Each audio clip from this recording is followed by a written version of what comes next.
Le thème de notre émission du jour est sport et préparation mentale. Pour en savoir plus, nous accueillons Alexandra Bourrier, coach mental en Normandie. Bonjour Alexandra.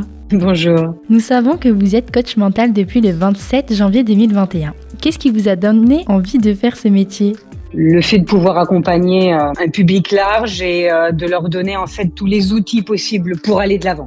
Pourquoi avez-vous fait le choix de mettre vos compétences au service des autres ? Parce que pour moi, l'humain est très très important. Il a toujours été depuis que je suis très jeune. Et cet objectif de pouvoir, peut-être de par mes compétences et de par mon vécu aussi, apporter aux autres du mieux-être. On sait que vous êtes réorienté. Quelle a été votre plus grande difficulté pour devenir coach mental ? Très bonne question. La plus grande difficulté, ce serait peut-être de s'écouter et d'oser aller vers ce qui vraiment m'intéressait, en fait. C'est justement dit, ça a été suite à une réorientation professionnelle. Peut-être le plus difficile a été de franchir le cap. Sinon, tout le reste s'est fait très facilement puisque j'allais dans la direction qui m'intéressait.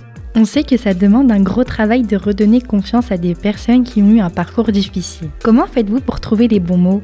Je ne sais pas si je trouve tout le temps les bons mots, mais du moins, je suis très très attentive à ce que me disent les autres. Du coup, j'utilise leurs propos pour essayer de rebondir de la meilleure des manières et d'être la plus enveloppante avec chaque personne que j'accompagne.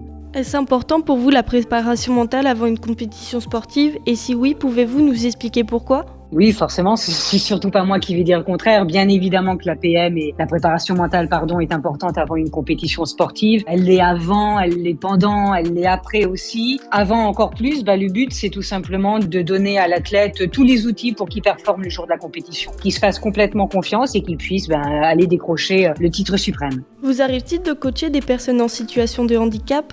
Alors pour le moment, pas encore, ça ne s'est pas présenté à moi, mais je suis complètement ouverte à cette éventualité. Le coaching est-il différent pour les enfants ?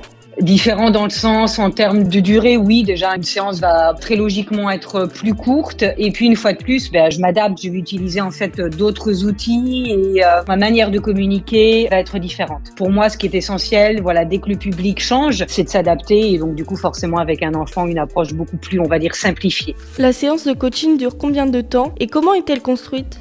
En moyenne, une séance de coaching, c'est 3/4 d'heure, 45 minutes. Je peux aller jusqu'à 1 heure. Dès lors qu'on dépasse 1 heure de rendez-vous, forcément, ça veut dire que derrière, on a besoin de se revoir. Alors, sur une première séance de coaching, en fait, moi, je me présente à la personne qui est en face de moi. La personne se présente également et on essaye de trouver ensemble ce sur quoi on va travailler. Dès lors que le travail est mis en place, la séance se construit. En fait, moi, très souvent, je vais donner des exercices à faire où la personne revient avec les exercices et du coup, la séance se construit autour de la réalisation de ces exercices, comment ça s'est passé pour elle et qu'est-ce qu'il en ressort. Et puis derrière, je fais en fait cheminer la personne sur les axes à travailler. Est-ce qu'il faut plusieurs séances avant d'avoir de réels résultats ? Oui, ce serait très bien, je dois l'avouer, si en une fois, paf, limite en claquant des doigts, c'était super, tout était OK. Ça ne m'est pour le moment pas encore arrivé. Il faut plusieurs séances et si je dois faire une moyenne depuis le début de mon expérience, on est autour de 5 séances pour commencer à avoir les premiers résultats. Est-ce que vous intervenez dans les hôpitaux, maisons de retraite et à domicile ?